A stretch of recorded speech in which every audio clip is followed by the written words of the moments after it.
70%. That's the percentage of people who win a massive lottery jackpot. Millions of dollars overnight, no work required, and end up completely broke again within just a few years. Read that again. Millions of dollars handed to them, and most of them still end up back at zero. If money alone solved being broke, that number would be close to 0%. It's not. It's 70%, which means being broke was never really about how much money hits your account. It's about what you automatically do with it the moment it arrives. And here's the part that should genuinely worry you. You don't need to win the lottery to fall into the exact same trap. Right now, in the world's largest economy, a shocking number of people earning six figures a year, real, serious money, are living paycheck to paycheck just like someone making a fraction of that. Roughly 40% of households earning over $100,000 a year say they're one missed paycheck away from crisis. Same income bracket as some doctors and engineers. Same broke feeling as someone making minimum wage.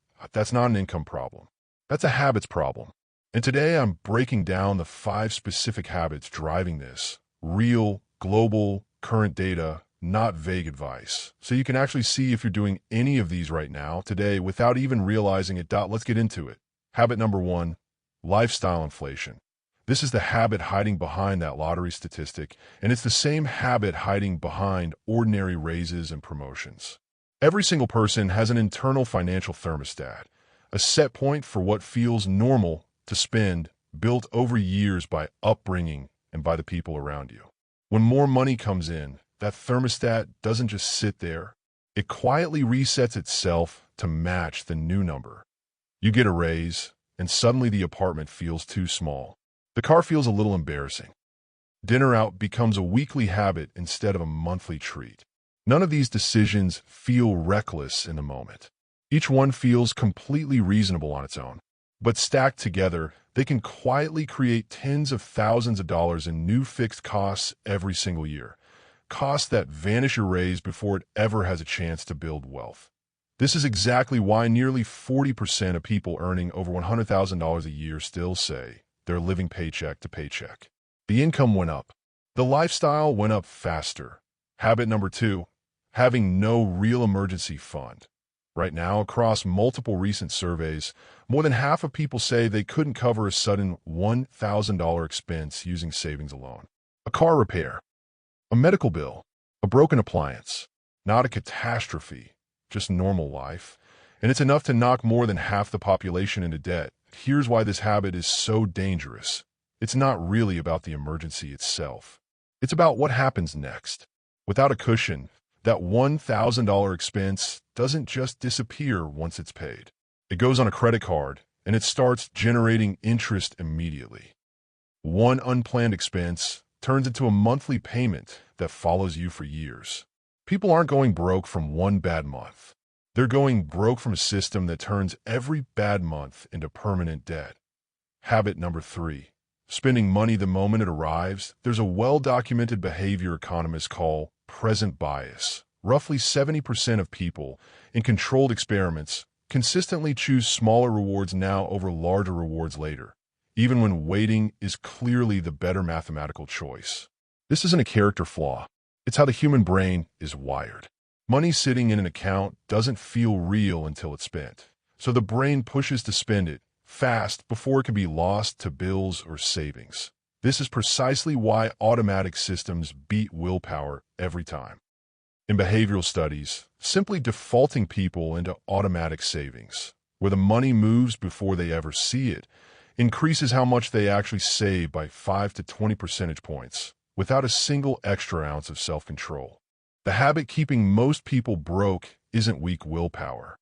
It's relying on willpower at all, in a system specifically designed to spend before you can think. Habit number 4, carrying high-interest debt as a permanent fixture, not an emergency. Every year, people collectively spend well over $4 trillion just on interest and fees tied to consumer debt. Credit cards, personal loans, buy now, pay later balances. Not on the things they bought, just on the cost of having bought them slowly instead of all at once. This is the habit that turns a single bad decision into a decade-long tax on your income. A balance you don't pay off in full doesn't just sit there quietly. It compounds against you, the exact same mathematical force that makes investing powerful, just running in reverse. The habit isn't using a credit card. It's treating a revolving balance as a normal, permanent part of monthly life instead of a fire that needs to be put out immediately. Habit number 5, never actually investing the money you do manage to save. This is the quiet one. The habit that doesn't look like a mistake at all, which is exactly what makes it so dangerous. Roughly 30% of people report having no retirement savings whatsoever. But even among people who do save, a huge number let that money simply sit in a regular bank account, untouched, out of fear or simple inaction. Here's the brutal math behind that decision. Cash sitting uninvested doesn't stay still. Inflation erodes it every single year, invisibly, with no dramatic moment to warn you. A pile of savings that feels safe because the number on the screen isn't going down is often quietly losing real value the entire time. The habit isn't failing to save.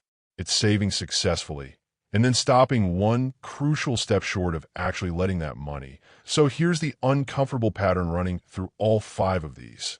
None of them are about how much money you make. A person earning $200,000 a year can have all 5 of these habits at once. A person earning $45,000 a year can have none of them.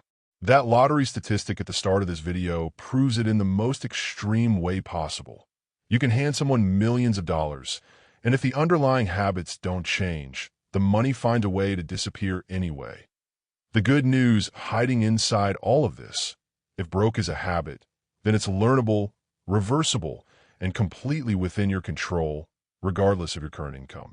You don't need a raise to fix any of these 5. You need a decision.s. Oh, here's your real assignment after watching this. Be honest with yourself right now about which of these 5 habits is actually yours. Not your friends, not your family's, yours. Comment the number 1 through 5, the one that hit closest to home, because that's the one worth fixing first. If this gave you a moment of clarity, subscribe, because next week we're taking apart exactly how to break the first habit on this list, step by step. See you in the next one.